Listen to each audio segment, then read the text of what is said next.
ಪ್ರಾಥಮಿಕ ಆರೋಗ್ಯ ಸುರಕ್ಷತಾಧಿಕಾರಿಗಳ ವಿವಿಧ ನ್ಯಾಯಯುತ ಬೇಡಿಕೆಯನ್ನು ಈಡೇರಿಸುವಂತೆ ಆಗ್ರಹಿಸಿ ಕರ್ನಾಟಕ ರಾಜ್ಯ ಸರ್ಕಾರಿ ನೌಕರರ ಸಂಘದ ಕುಮಟಾ ಘಟಕದ ನೇತೃತ್ವದಲ್ಲಿ ಪ್ರಾಥಮಿಕ ಆರೋಗ್ಯ ಸುರಕ್ಷತಾಧಿಕಾರಿಗಳ ಸಂಘವು ಶಾಸಕ ದಿನಕರ್ ಶೆಟ್ಟಿ ಅವರಿಗೆ ಮನವಿ ಸಲ್ಲಿಸಿದೆ.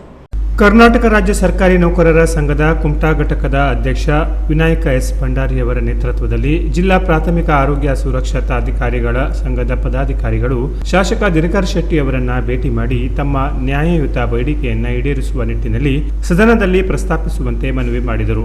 ಪದೋನ್ನತಿ ವಿಳಂಬ, ಸಿ ಮತ್ತು ಆರ್ ನಿಯಮಗಳ ತಿದ್ದುಪಡಿಯಾಗಿಲ್ಲ, ಖಾಲಿ ಇರುವ ಹುದ್ದೆಗಳನ್ನು ಭರ್ತಿ ಮಾಡುವುದು, ಕರ್ನಾಟಕದಲ್ಲಿ ಮುಚ್ಚಲಾದ ಎಎನ್ಎಂಟಿಸಿ ಪುನರಾರಂಭಿಸುವುದು, ನಗರದ ಪ್ರದೇಶದಲ್ಲಿ 5,000 ಜನಸಂಖ್ಯೆ ಮತ್ತು ಗ್ರಾಮೀಣ ಭಾಗದಲ್ಲಿ 3,000 ಜನಸಂಖ್ಯೆಗೆ ಅನುಗುಣವಾಗಿ ಉಪ ಕೇಂದ್ರಗಳನ್ನು ಸ್ಥಾಪಿಸಬೇಕು, ಟಿಒಆರ್ಗೆ ಕೆಲಸ ಮಾಡಲು ಅನುವು ಮಾಡಿಕೊಡಬೇಕು, ವೇತನವನ್ನು ಸರಿಯಾಗಿ ಪಾವತಿಸುವಂತೆ ಸೇರಿದಂತೆ ಇನ್ನಿತರೆ ಬೇಡಿಕೆಗಳನ್ನು ಈಡೇರಿಸುವಂತೆ ಆಗ್ರಹಿಸಿ ಹಲವು ಹೋರಾಟ ಮಾಡಿದ್ದೇವೆ. ಈ ಸಂಬಂಧ ಸಚಿವರು ಸೇರಿದಂತೆ ಉನ್ನತ ಅಧಿಕಾರಿಗಳೊಂದಿಗೆ ಸಭೆ ನಡೆಸಿ ಚರ್ಚಿಸಿದರೂ ಪ್ರಯೋಜನವಾಗಿಲ್ಲ. ಬೇಡಿಕೆಗಳನ್ನು ಈಡೇರಿಸುವಲ್ಲಿ ವಿಳಂಬ ಧೋರಣೆ ಅನುಸರಿಸುತ್ತಿದೆ. ಈ ಬಗ್ಗೆ ಸದನದಲ್ಲಿ ಧ್ವನಿ ಎತ್ತಿ ನಮ್ಮೆಲ್ಲ ಬೇಡಿಕೆಗಳನ್ನು ಈಡೇರಿಸುವಂತೆ ಸರ್ಕಾರವನ್ನು ಆಗ್ರಹಿಸುವಂತೆ ಮನವಿಯಲ್ಲಿ ಕೋರಲಾಗಿದೆ. ಮನವಿ ಸಲ್ಲಿಕೆಯಲ್ಲಿ ಕರ್ನಾಟಕ ರಾಜ್ಯ ಸರ್ಕಾರಿ ನೌಕರರ ಸಂಘದ ಕುಮಟಾ ಘಟಕದ ಖಜಾಂಚಿ ಅಣ್ಣಯ್ಯ ಲಮಾಣಿ, ಜಿಲ್ಲಾ ಪ್ರಾಥಮಿಕ ಆರೋಗ್ಯ ಸುರಕ್ಷತಾಧಿಕಾರಿಗಳ ಸಂಘದ ಜಿಲ್ಲಾಧ್ಯಕ್ಷೆ ಪೂನಂ ಕೋಟಾರ್ಕರ್, ಪ್ರಧಾನ ಕಾರ್ಯದರ್ಶಿ ದೀಪಿಕಾ ನಾಯ್ಕ್ ಇತರರು ಇದ್ದರು.